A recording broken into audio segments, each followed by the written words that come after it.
huequito no pasa, el glóbulo rojo no cabe, se hace la membrana basal, los podocitos y termina aquí en el filtrado todo lo que la membrana no dejó pasar. Fíjense, bueno, esto es una imagen de una página de nefrología donde vieron que si los podocitos están dañados, ¿qué va a aparecer? Esto es una albúmina, que es una proteína sanguínea. Si los podocitos están bien, la albúmina no aparece. Pero si los podocitos están dañados, la albúmina sí aparece en la orina. Bueno, esto es el tamaño que tiene que tener la molécula para atravesar y no ser rechazado por la membrana basal por carga eléctrica. Entre 7.000 y 70.000 datos, como ustedes saben los datos por... Ok, entonces esa es la permeabilidad, la primera parte, la permeabilidad. Ahora vamos a ver lo que es la diferencia de presión.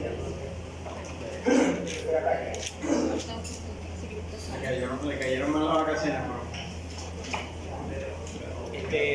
Vamos a combinar aquí el tema, o sea, esta unidad con la unidad pasada, la unidad pasada con la traspasada. En la unidad pasada hablamos de la presión hidrostática, ¿verdad? La presión hidrostática es la presión que tiene la sangre para empujar la pared, y esa presión hidrostática la da el corazón. Entonces el corazón bombea la sangre hacia las arterias y esa presión del corazón, esa fuerza del corazón produce presión sobre la sangre para que la sangre circule. Y esa presión de la sangre no solamente es del corazón, sino que también recuerda que las arterias acumulaban un poquito de presión y se lo devolvían a la sangre. O sea que la sangre para circular lleva una presión y esa presión la llamamos presión hidrostática. Por hidrostática es porque es un fluido, no es porque es agua, tiene agua, pero todo lo que sea hidrostático es que va con la ingeniería de fluido. O sea que la sangre lleva una presión y la presión es hacia la pared, ¿no? Okay. Y también había unas otras presiones que la llamamos presión osmótica. La presión osmótica es ¿para dónde? Para lo que está más concentrado, va donde está menor concentrado, va a jalar el agua de donde está más concentrado, ¿cierto? O sea, si hay algo que está muy concentrado y hay algo que está poco concentrado, ¿verdad? La presión osmótica es hacia donde hay mayor concentración. De menor concentración a mayor concentración. El otro sí es movimiento del agua. Okay. También decíamos que esa presión osmótica que ocurre en los sitios de alta concentración hay de dos tipos, ¿verdad? Una presión osmótica que se llama osmótica como tal, que es producto de las sustancias que están disueltas en esa parte, ¿no? Y hay otra presión osmótica especial que es ejercida por las proteínas, que le decíamos presión osmótica o presión coloidosmótica. Y esa es una presión osmótica ejercida por las proteínas. Okay. Entonces, esas presiones afectan el filtrado, porque la sangre que viene por arteria, la presión hidrostática, ¿qué va a hacer? La va a empujar hacia las paredes, ¿verdad?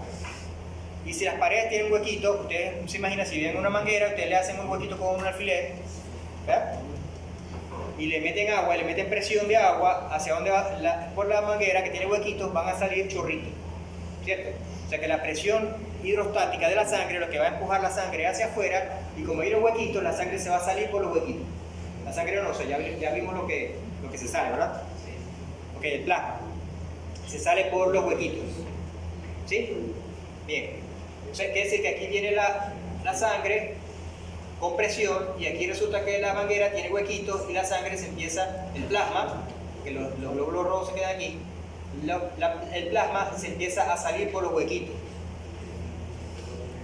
Y esa es la parte de presión hidrostática.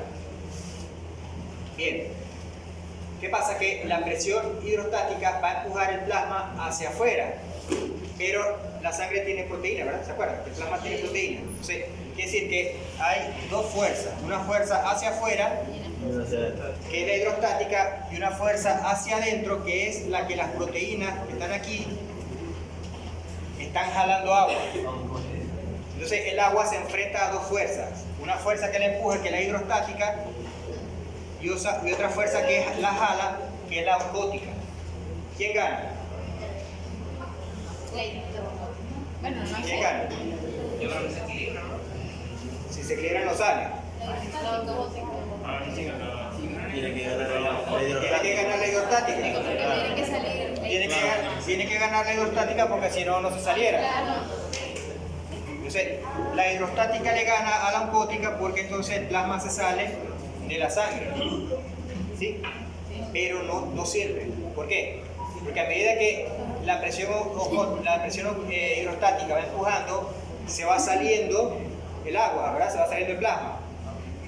Si yo le saco el agua a una solución, la solución se va concentrando más. Y le saco más agua, se va concentrando más. Y le saco más agua. ¿Qué va a pasar con la presión oncótica aquí si se está concentrando las proteínas? Hace la presión. Va a ir aumentando la presión oncótica. Va a llegar un momento en que ahí se equilibre. Sí. O sea que la filtración no va a ocurrir. La filtración ocurre al principio, aquí la hidrostática está ganando. Entonces está saliendo. Pero cuando va por aquí ya la hidrostática, como aquí ya hay más proteína, está más concentrado, la hidrostática ya va a tener empezando a perder. Llega un momento en que ya las proteínas están tan concentradas de que se iguala la hidrostática con la oncótica y ya no hay filtrado. Entonces, por eso que la filtración ocurre más, sobre todo en el principio del lecho capilar y ya al final ya no hay filtración. ¿Qué es lo que requiere el riñón para poder filtrar entonces? Que la presión hidrostática esté todo el tiempo presente. Si la presión, supongamos que a alguien se me bajó la tensión, ¿a alguien le ha pasado eso, verdad? Ay no, se le bajó la tensión y se mareó, se le bajó la tensión, ¿has escuchado eso? El riñón deja de filtrar. Si se le baja la tensión sanguínea, la presión sanguínea, no deja de filtrar. ¿Por qué no deja de filtrar? Porque ya dijimos que aquí había un aparato que se llamaba aparato. Y el aparato glomerular controla la pared muscular de esa arteria o de la que entra y la que sale. Entonces, si la presión sanguínea cae, ¿qué hace el aparato? Abre esta y cierra esta. O sea, como si tuviera una manguera y los pies. Entonces, yo tengo una manguera aquí y tengo un pie en cada pisando la manguera, ¿verdad? El agua viene de allá y va para allá. Si yo piso en este lado de la manguera, que el agua va para allá, ¿qué va a pasar aquí? Me aumento la presión, ¿verdad? Entonces lo que hace, él controla la presión aquí, cambiando el diámetro vascular, cambiando la resistencia que hablamos en la clase pasada. Al cambiar la resistencia, él cambia la presión aquí. Por eso es que Y se puede controlar. ¿Cómo? por eso es que mencionaba la ley de Frank. Frank. Ah, la ley de Mayor Frank. volumen, mayor presión. No, la ley de Frank-Starling es que estamos hablando aquí. La ley de Frank-Starling habla de... no, pero la otra. Esa es la Esa de es La de capilar. No, la capilar. La de Frank-Starling es la capilar. Starling solo. Aquí no es Frank-Starling, sino Starling solo. Ah,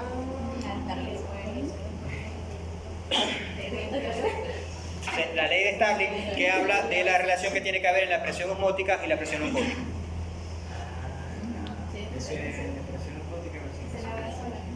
Estamos claros, ¿verdad? Ok, bueno, esto para repasar, ya repasamos mucho. Entonces vamos a ver qué ocurre en el capilar.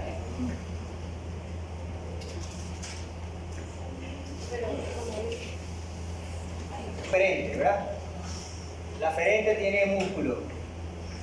Tiene un músculo y el músculo puede abrir o cerrar la arteria, ¿verdad? Y aquí está la eferente, igual tiene un músculo, por eso que aquí la arteria puede abrir o cerrar. Bien, entonces aquí viene la sangre, entra al glomérulo, se encuentra con que la presión hidrostática, la hidrostática es esta, la hidrostática es mayor que la oncótica. Y por lo tanto, que se sale, el agua se sale o el plasma se sale. Este es el plasma que se está saliendo. ¿Por qué? Porque la diferencia de 35 a 25 es 10. Y por lo tanto, aquí el agua se sale. A medida que se van concentrando las proteínas, porque el agua se va saliendo, entonces fíjense que ahora la presión oncótica pasó, la oncótica pasó de 25 a 35. Ahora se igualó con la hidrostática. Y ahora entonces no. Y esto es lo que ocurre en el túbulo. En el túbulo, ahora más bien va a haber una tendencia a absorber agua. ¿Por qué? Porque necesitamos reabsorber toda esa cantidad de agua y no orinarla. Cuando dice que el plasma se salen los electrolitos, pero quedan las proteínas de coagulación y todo eso. Todas las proteínas se quedan. Sí. Acuérdense que, o sea, cuando yo digo se sale, es que se sale lo que se tiene que salir, ¿no? Esa absorción de agua que se da en el túbulo, ¿qué? Por todos lados, vamos a ver, eso es la reabsorción, la vamos a ver ahorita. Estamos hablando del filtrado todavía. Ok, entonces tenemos dos presiones principales, que es la presión osmótica, la presión oncótica, perdón, la presión hidrostática, la presión osmótica. Pero hay otras presiones. Son Era oncótica, profe. Ah, y osmótica también nos acuerdo. Entonces tenemos supongamos, aquí está la sangre, tenemos la hidrostática hacia afuera y la oncótica hacia adentro.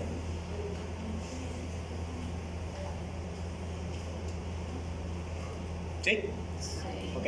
Pero aquí, esto no es solo agua, aquí hay, no hay proteína, hay lo que se acaba de filtrar, glucosa y urea y esto tiene también una presión osmótica o oncótica. Osmótica.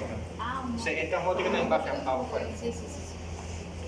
O sea, son tres fuerzas. Lo que pasa es que esta fuerza es mínima. Osmótica y O sea, esta fuerza, esta es la osmótica que produce los elementos que se han filtrado. Esa es una fuerza osmótica porque no hay proteína.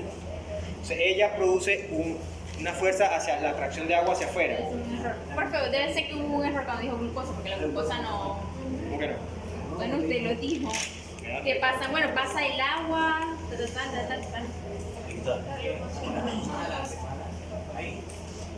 Totalmente perfecta la molécula. Pero te había dicho que la glucosa y la Sí, no, por eso. A veces usted inicio. se contradice, Ah, profe. no, pero aquí está. esa es la edad. Sí, la DEA. Así que Bien. Dentro del túbulo, esa presión, hay presión osmótica que hace que el agua se reabsorba. Sí, lo que cae en el túbulo también produce una presión osmótica. Pero, Osmótica,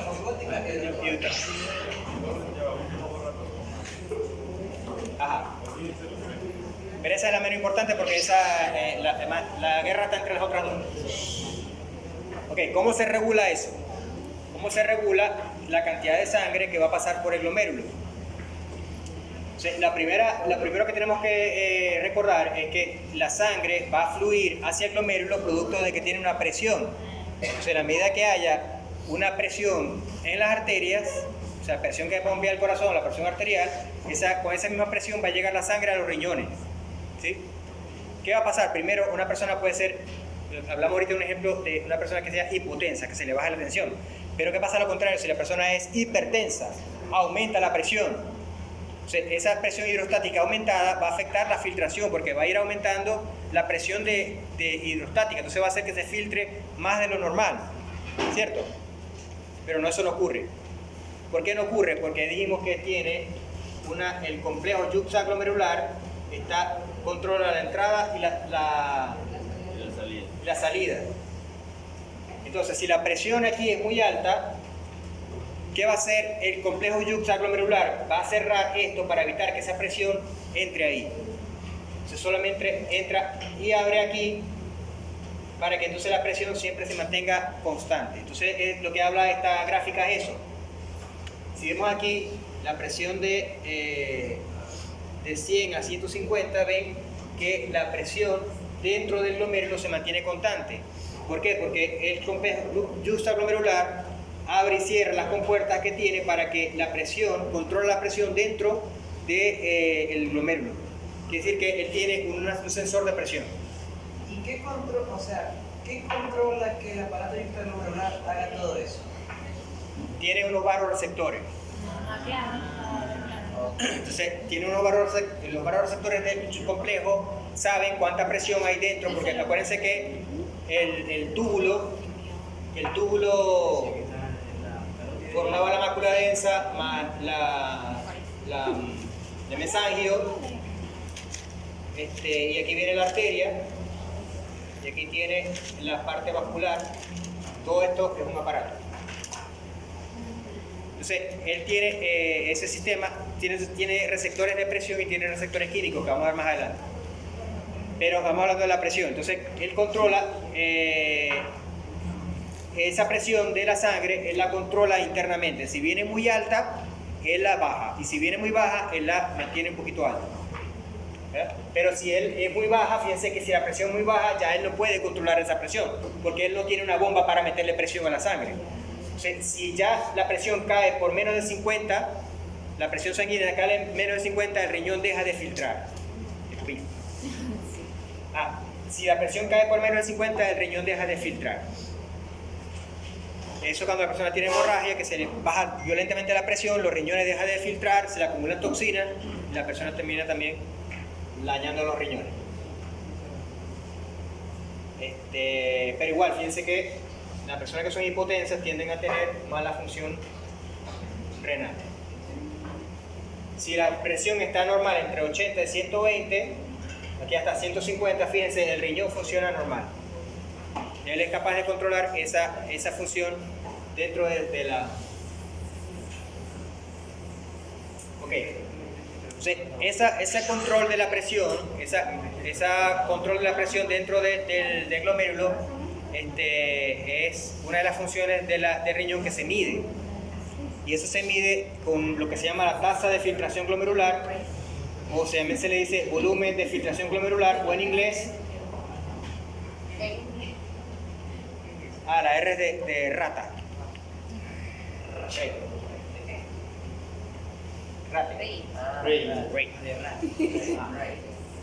Eso se mide.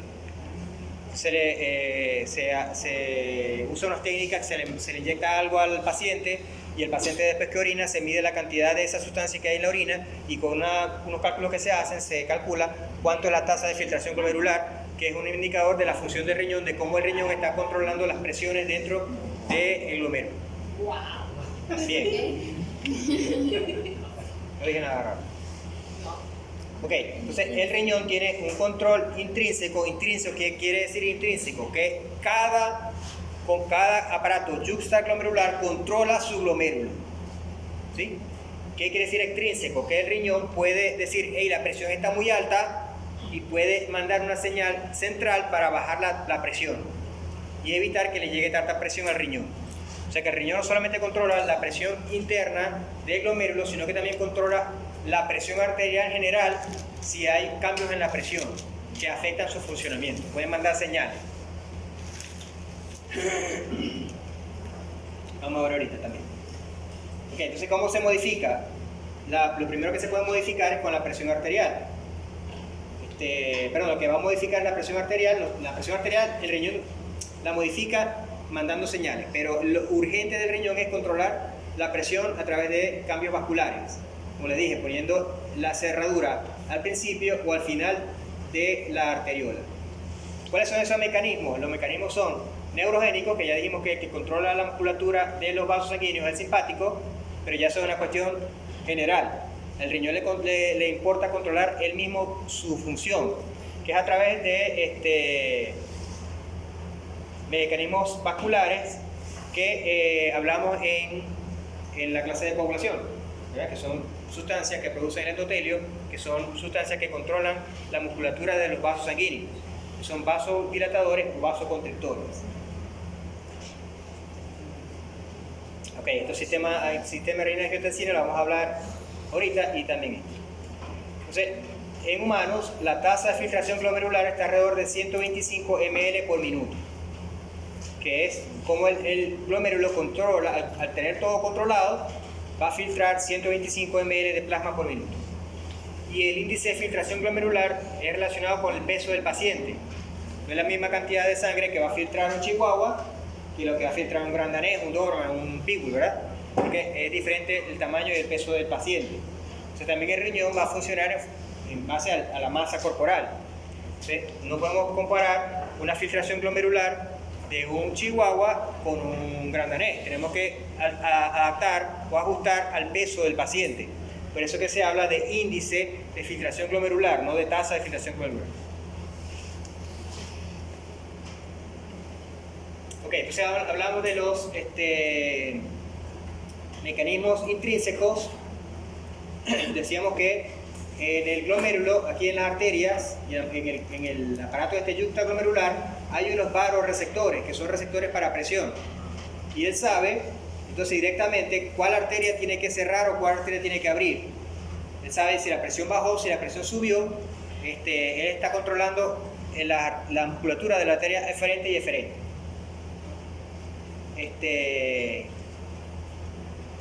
Bien.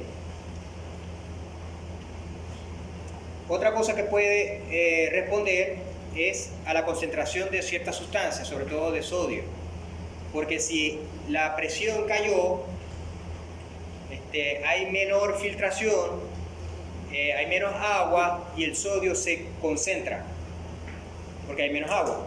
Entonces, eso hace que los quimiorreceptores también sepan, hey, aquí hay poca agua, vamos a abrir un poquito la llave para que entre más agua. O sea que también no solamente es físico la presión, sino también es químico. Entonces, en el complejo, en el aparato yuxtaglomerular, hay receptores de presión que se llaman varoreceptores y hay quimiorreceptores para determinar la concentración de esa sustancia. Bien, ¿cómo hace entonces la mácula densa para controlar eso? Usando mediadores vasculares donde están involucradas las prostaglandinas y los agentes vasculares que hablamos en la clase anterior cuando hablamos de coagulación sanguínea, del efecto de la fase vascular. Bien, resulta que estas prostaglandinas tienen su origen, como dijimos en la clase anterior, tienen su origen de los fosfolípidos. ¿Dónde están los fosfolípidos? En la membrana, ¿verdad? Entonces tenemos que en la membrana de la célula hay los fosfolípidos, hay una enzima que saca los fosfolípidos y los transforma en prostaglandinas y otras sustancias que son vasoactivas, que son las que van a controlar la arteria esta de aquí y la arteria esta de aquí. No es nerviosa, es química. Bien, ¿qué pasa si yo le pongo un antiinflamatorio a un animal o a un paciente? Estas sustancias se van a inhibir, porque la función del antiinflamatorio es inhibir las sustancias que provocan la inflamación, que son estas mismas.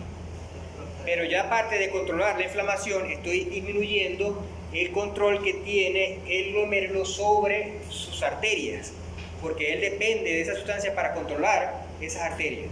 Si yo le pongo un antiinflamatorio, estoy reduciendo la capacidad que tiene el glomérulo de controlar el flujo sanguíneo dentro del glomérulo, del aparato yuxtaglomerular, de controlar el flujo sanguíneo. Entonces por eso ustedes verán que hay perros que dicen que no se le puede dar ibuprofeno. A los perros no se les puede dar ibuprofeno, ni acetaminofén, porque el aparato yuxtaglomerular es muy sensible a esos compuestos. Y si se los administran sucesivamente, terminan por dañar el complejo yuxtaglomerular y terminan por dañar el riñón. Por eso que las sustancias que son que controlan las sustancias vasoactivas o mediadoras de la inflamación, hay que tenerle cuidado, porque pueden afectar la funcionalidad del riñón. O sea, hay pacientes que me duele la cabeza, me trago 3 ibuprofenos. Lo que me dolió un pie, trágame 4 ibuprofenos. Lo que tengo la regla en plan, va para adelante el ibuprofeno. Esos ibuprofenos van a ir a su riñón y van a alterar la función del aparato yuxtaglomerular. O sea, si es muy continuo eso, lo terminan dañando. Entonces, a eso, por más que parezcan inofensivos y se los digan en la propaganda que son inofensivos, no son inofensivos. Todos esos compuestos alteran la función renal. Ok, vamos a parar. Vamos a comer.